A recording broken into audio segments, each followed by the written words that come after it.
بسم اللہ الرحمن الرحیم۔ السلام علیکم۔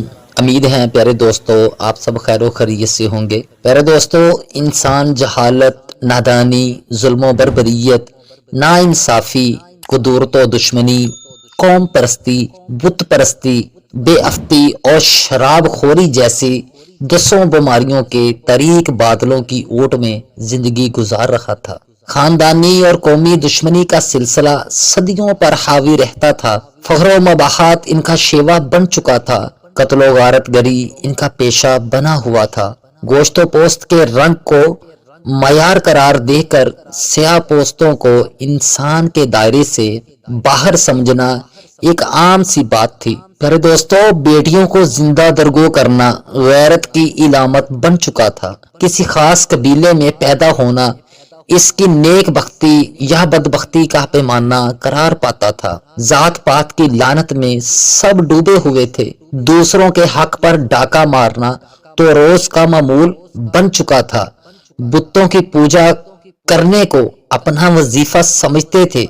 اپنے ہاتھوں سے بت تراشتے، اسی کی عبادت کرتے اور بسا اوقات کھانے والی چیزوں کو بت قرار دیتے، اس کی پرستش میں مگن رہتے، اور جب قحط سالی کے ایام میں تو اسے کھا بھی لیتے تھے۔ ہر قبیلے کا اپنا ایک الگ بت اور دیوتا ہوتا تھا، مختلف ناموں سے، جو معصوم تھا۔ مایوسی اور نا امیدی سب کے دلوں پر سایہ فگن تھی۔ ہر ایک دوسرے کو سرکوب کرنے کے در پہ رہتا تھا۔ محبت و الفت تو خواب بن کر رہ گئی تھی۔ اخوت و بھائی چارہ ڈھونڈنے سے نہیں ملتا تھا۔ تعقل و تدبر کا فقدان تھا۔ مادہ پرستی اور شہوت پرستی ان کا پیشہ بن چکا تھا۔ اچانک گٹا ٹوپ بادل جو ان کے سروں پر منڈلا رہا تھا چھٹ گیا۔ امید کی کرن نے بادلوں کے کنارے سے اپنا جلوہ دکھایا۔ آہستہ آہستہ ظلمت نورانیت میں بدلنے لگی۔ یہ حالت دیکھ کر سب پر سکون ساتاری ہونے لگا۔ مختلف قسم کے خیالات ان کے ذہنوں میں گردش کرنے لگے۔ حیرانی نے سب کو اپنی لپیٹ میں لے لیا۔ دلوں میں روشنی سی محسوس ہونے لگی۔ قبر میں خود کا جنازہ نکلتے دکھنے لگا، جیسے ایک عاشق اپنے معشوق کا انتظار کر رہا ہوتا ہے، ویسے ہی لوگ کسی مانجھی کے انتظار میں بے چین دکھائی دینے لگے۔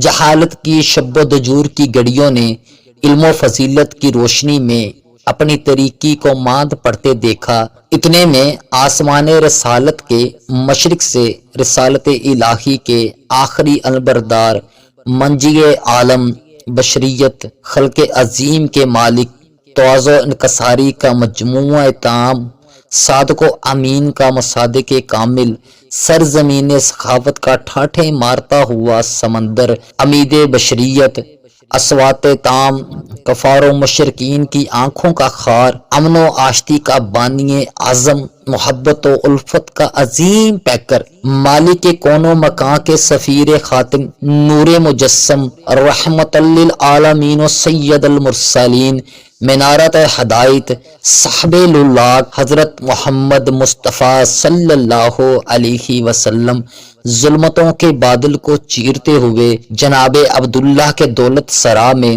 جناب آمنہ کی گود میں رونق افروز ہو گئے۔ آپ صلی اللہ علیہ وسلم نے اپنے کردار و گفتار کے ذریعے اعلان نبوت سے قبل ہی صادق و امین کا لقب پایا اور معاشرے کے تمام طبقات کے ہاں آپ متعمد قرار پائے۔ میرے دوستو، آپ صلی اللہ علیہ وآلہ وسلم نے مختصر وقت میں اسلام کی ایسی تبلیغ کی جس کی مثال تاریخ میں نہیں ملتی۔ آپ صلی اللہ علیہ وسلم نے دور جہالیت کے تمام غلط معیاروں پر پانی پھیر کر الہی قانون کو معیار قرار دیا۔ ذات پات کے سارے بت زمین بوس ہو گئے۔